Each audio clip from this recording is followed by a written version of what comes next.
నిజామాబాద్ జిల్లాలో psycho killer వరుస హత్యల కేసు దర్యాప్తులో పోలీసులు పురోగతి సాధించారు.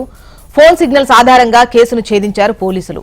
హంతకుడు ప్రశాంత్ మరో ముగ్గురిని అదుపులోకి తీసుకుని విచారణ చేస్తున్నారు.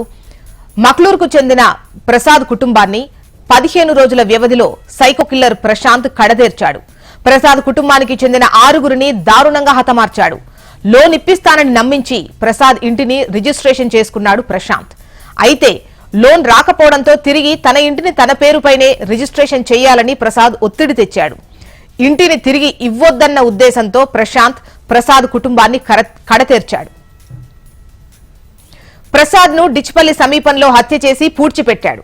పోలీసుల అదుపులో ప్రసాద్ ఉన్నాడని నమ్మబలికి అతడి భార్యను బాసర తీసుకెళ్లి హత్య చేశాడు. అమ్మా నాన్న దగ్గరకు తీసుకెళ్తానని చెప్పి పిల్లలిద్దరినీ సోన్ బ్రిడ్జ్ వద్ద హత్య చేశాడు. ప్రసాద్ చిన్న సోదరుణ్ణి మాచారెడ్డితో, మరో సోదరిని సదాశివనగర్ పరిధిలో హత్య చేశాడు. మొదటి 3 హత్యలు ప్రశాంత్ ఒక్కడే చేయగా మిగతా 3 హత్యల్లో మరో 3 సహకారం తీసుకున్నట్లు పోలీసులు గుర్తించారు. నిందితులకు కఠినమైన శిక్ష విధించాలని మాక్లూరు వాసులు కోరుతున్నారు.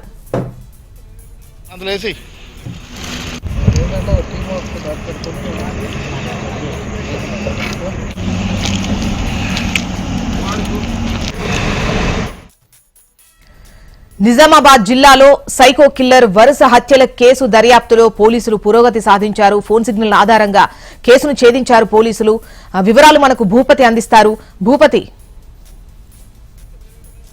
నిజామాబాద్ జిల్లాలో జరిగిన వరుస హత్యల ఘటనను కేసును పోలీసులు ఛేదించే దిశగా అడుగులు వేస్తున్న పరిస్థితి నెలకొంది. సినిమా కిల్లర్ తరహాలో, సినిమా ట్రాజడీ తరహాలో ఈ వరుస హత్యలను నిర్వహించిన నిందితుల్ని, అతనికి సహకరించిన మరో 3గురిని కూడా పోలీసులు అదుపులో తీసుకొని విచారణ జరుపుతున్నారు. ఉమ్మడి నిజామాబాద్ జిల్లా వ్యాప్తంగా పలు పోలీస్ స్టేషన్ల పరిధిలో 15 రోజుల వ్యవధిలో ఒకే కుటుంబానికి సంబంధించిన 6గురిని దారుణంగా హత్య చేసిన సంఘటన ఉమ్మడి నిజామాబాద్ జిల్లాలతో పాటు రాష్ట్ర వ్యాప్తంగా సంచలనం సృష్టించింది. మాక్లూరు మండల కేంద్రానికి చెందిన ప్రసాద్ అనే వ్యక్తి కుటుంబాన్ని దారుణంగా అదే గ్రామానికి చెందిన ప్రశాంత్ అనే వ్యక్తి హత్య చేసిన ఘటన వెలుగులోకి వచ్చింది. ఆస్తి కోసం ఈ ఘటనకు పాల్పడినట్లు పోలీసులు ప్రాథమికంగా గుర్తించిన పరిస్థితి నెలకొని ముఖ్యంగా మాక్లూరు మండల కేంద్రానికి చెందిన ప్రసాద్ కొంతకాలం క్రితం ఉపాధి నిమిత్తం దుబాయ్కి వెళ్లారు. అనివార్య కారణాల వల్ల గ్రామం నుంచి వలస వెళ్లి కామారెడ్డి జిల్లా మాచారెడ్డి మండలానికి వచ్చి స్థిర నివాసం ఏర్పాటు చేసుకున్న పరిస్థితి నెలకొని అయితే గ్రామంలో నెలకొన్న పరిస్థితుల నేపథ్యంలో ప్రశాంత్ కు తన ఇంటిని రిజిస్ట్రేషన్ చేయించాడు. అప్పులు ఉన్న నేపథ్యంలో లోన్ ఇప్పిస్తారని చెప్పిన ప్రశాంత్ మాటలు నమ్మి తన ఇంటిని ప్రశాంత్ కు రిజిస్ట్రేషన్ చేయించి ఇచ్చిన పరిస్థితి నెలకొంది. అయితే లోన్ రాకపోవడంతో తిరిగి తన ఇల్లును తనకే రిజిస్ట్రేషన్ చేయించి ఇవ్వాలంటూ ప్రసాద్ ఒత్తిడి తీసుకువచ్చిన పరిస్థితి నెలకొంది. ఈ నేపథ్యంలో ప్రసాద్ ఇంటిని కాజేయాలని, తన ఆస్తిని కొట్టేయాలని పథకం ప్రకారం ప్రశాంత్ వ్యూహాత్మకంగా హత్యలకు పాల్పడిన ఘటన నెలకొంది. ముఖ్యంగా ఆస్తిని స్వాధీనం చేసుకోవడం కోసం, తన సొంతానికి వాడుకోవడం కోసం ఈ ఘటనలకు పాల్పడినట్లు తెలుస్తుంది. పథకం ప్రకారము ప్రణాళికబద్ధంగా హత్యలకు పాల్పడినాడు. 15 రోజుల వ్యవధిలోనే వరుసగా 6 హత్యలు చేసిన ఘటన వెలుగులోకి వచ్చింది. ముఖ్యంగా నవంబర్ 28వ తేదీన ప్రసాద్ ను డిచ్పల్లి పోలీస్ స్టేషన్ పరిధిలో తీసుకెళ్లి అక్కడ హత్య చేసి పూడ్చిపెట్టిన ఘటన. ఆస్తి కోసం ఒక కుటుంబం మొత్తాన్ని కడదేర్చాడు. ఇంట్లో ఉన్నటువంటి మొత్తం అందరి సభ్యుల్ని హతమార్చినటువంటి పరిస్థితుల్లో అసలు ఈ విషయం ఎలా వెలుగులోకి వచ్చింది? ఎవరు కంప్లైంట్ చేశారు? అసలు ఏంటి, ముఖ్యంగా మొదటి నుంచి ఏం జరిగింది? చూసిన ఈ ఘటనకు సంబంధించి ఇప్పటి వరకు ఎవరు కూడా ఫిర్యాదు చేయలేరు. ఎక్కడ కూడా మిస్సింగ్ కేసు నమోదు కాలేదు. ఒకే కుటుంబానికి సంబంధించిన 6గురు హత్యకు గురైనప్పటికీ ఇప్పటి వరకు ఏ పోలీస్ స్టేషన్ లో కూడా ఫిర్యాదు అందలేదు. మిస్సింగ్ కేసులు కూడా నమోదైన పరిస్థితి లేదు. ఈ వ్యవహారం చూసుకున్నట్లయితే ఈ నవంబర్ 28వ తేదీన ప్రసాద్ మొదట హత్యకు గావించబడ్డారు. ఆ తర్వాత 2 రోజుల తర్వాత ప్రసాద్ భార్య దగ్గరికి వెళ్లి పోలీసుల అదుపులో ఉన్నాడు ప్రసాద్ అంటూ తీసుకెళ్లి బాసర సమీపంలో హత్య చేసి గోదావరి నదిలోకి నెట్టేసిన పరిస్థితి నెలకొంది.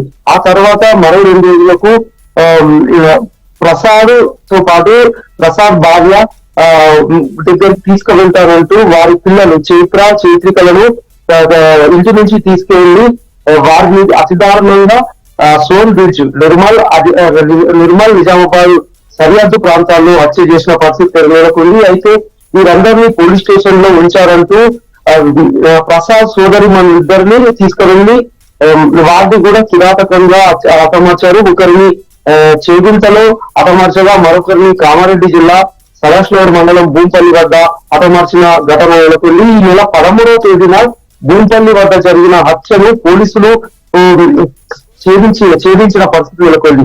అక్కడ దొరికిన ఆనవాళ్ల ప్రకారం ఫోన్ సిగ్నల్ ఆధారంగా సాంకేతిక పరిజ్ఞానంతో పోలీసులు ఈ కేసును ఛేదించారు. ముఖ్యంగా ప్రసాద్ కు సంబంధించిన సెల్ ఫోన్ సిగ్నల్ ఆధారంగా సాంకేతిక పరిజ్ఞానంతో పోలీసులు ఈ కేసును సొంతంగానే కేసు నమోదు చేశారు. మొదటగా గుర్తు తెలియని యువతి శవంగా కేసు నమోదు చేసుకొని పోలీసులు దర్యాప్తు ప్రారంభించారు. ఈ సమయంలో సెల్ ఫోన్ సిగ్నల్ ఆధారంగా ప్రశాంత్ సెల్ ఫోన్ సిగ్నల్ ను గుర్తించారు. ఆ తర్వాత ప్రశాంత్ ను అదుపులో తీసుకున్నారు.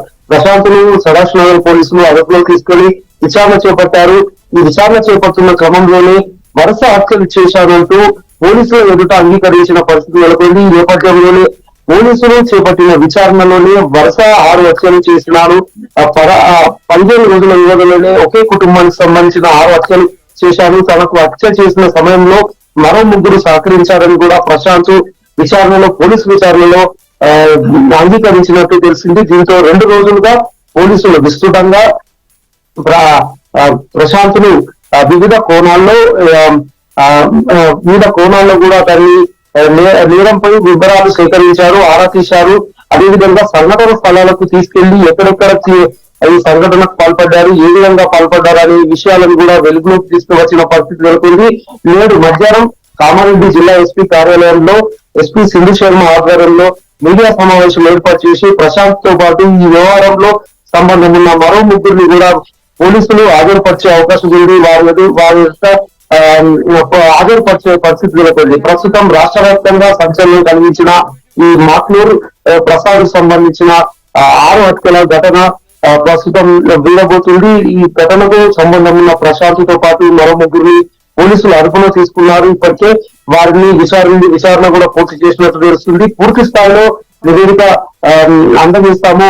ఈ రోజు మధ్యాహ్నము ఎస్పీ సింధు శర్మ కామారెడ్డి జిల్లా ఎస్పీ కార్యాలయంలో పూర్తి వివరాలు వెల్లడించే అవకాశం ఉంది.